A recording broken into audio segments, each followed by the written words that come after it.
राहुल एक छोटे शहर का लड़का था जिसकी जिंदगी में कई ख्वाहिशें थीं। वह हमेशा जल्दबाजी में अमीर बनने के सपने देखता था। उसके दोस्त उसे मेहनत और ईमानदारी से काम करने की सलाह देते थे, लेकिन राहुल ने हमेशा शॉर्टकट्स का सहारा लिया। उसके मन में यह ख्याल बैठ गया था कि मेहनत करने से ज्यादा आसान है धोखा देना और तेजी से पैसे कमाना। राहुल का परिवार साधारण था और उनके पास ज्यादा पैसे नहीं थे।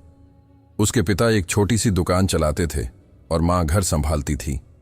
राहुल ने बचपन में ही देख लिया था कि उसके माता पिता कितनी मेहनत करते हैं, लेकिन फिर भी उनकी जिंदगी में कोई बदलाव नहीं आता। इसलिए उसने जल्दी अमीर बनने का सपना देखा और अपने दोस्तों से भी यही बातें करता रहता था। एक दिन राहुल ने अपने दोस्त रोहन के साथ मिलकर एक बड़ा धोखा देने का प्लान बनाया। उन्होंने एक नकली बिजनेस शुरू किया और लोगों से पैसे ऐंठने लगे। जल्दी ही उनका प्लान सफल होता दिखा और वे बहुत सारे पैसे कमाने लगे। उन्होंने एक नकली वेबसाइट बनाई और सोशल मीडिया पर विज्ञापन दिए। लोग उनके झूठे वादों पर विश्वास करके पैसे देने लगे, लेकिन जैसे जैसे समय बीता उनकी चालाकी सामने आने लगी और लोग उनके खिलाफ हो गए। कई लोगों ने पुलिस में शिकायत दर्ज कराई और उनकी खोजबीन शुरू हो गई। राहुल और रोहन ने यह सब देखा तो उन्हें लगा कि अब बचना मुश्किल है। एक दिन पुलिस ने उन्हें गिरफ्तार कर लिया और उनके सभी पैसे जब्त कर लिए। राहुल को तब समझ में आया जब उसे पुलिस ने गिरफ्तार किया। जेल में बैठे हुए उसने सोचा कि उसकी हरकतों का नतीजा कितना भयानक हो सकता है। उसे अपने माता पिता की हालत का भी ख्याल आया, जो उसके गलत कामों के कारण शर्मसार हो गए थे। उसने रोहन से कहा, हमारी जल्दबाजी और गलतियों का नतीजा हमारे सामने है। रोहन ने भी महसूस किया कि उनका काम न सिर्फ गैर कानूनी था बल्कि नैतिक रूप से भी गलत था। जेल में राहुल ने बहुत समय सोचने में बिताया। उसने सोचा कि अगर उसने मेहनत और ईमानदारी से काम किया होता तो आज उसकी यह हालत न होती। उसने ठान लिया कि वह अपनी गलती को सुधारने के लिए कुछ करेगा। उसने जेल में ही पढ़ाई शुरू कर दी और अपने आप को बेहतर बनाने की कोशिश की। राहुल ने जेल में अपने समय का सदुपयोग किया। उसने आत्ममंथन किया और अपने गलतियों से सीख ली। वह पूरी तरह बदल गया और समाज के लिए कुछ अच्छा करने का फैसला किया।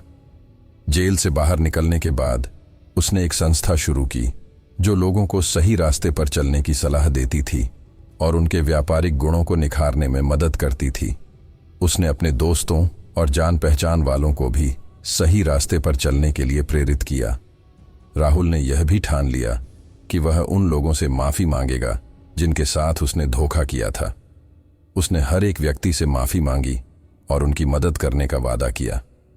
धीरे धीरे लोग उसकी ईमानदारी और मेहनत को समझने लगे और उसे दूसरा मौका देने के लिए तैयार हो गए।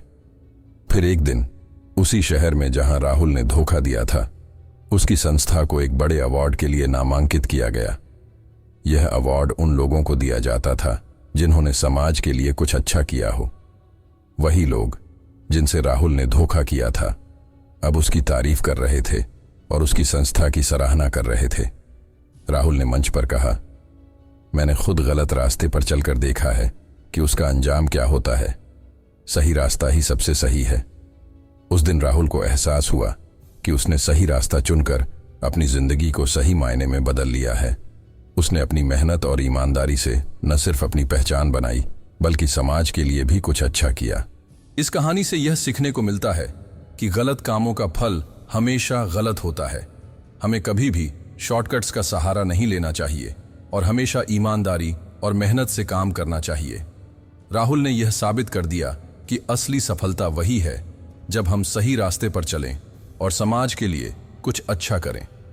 दोस्तों, अगर आप भी अपनी पहचान बनाने का सपना देख रहे हैं तो सही रास्ता चुनें और मेहनत करें। गलत कामों का फल कभी भी सही नहीं होता। आपको यह कहानी कैसी लगी?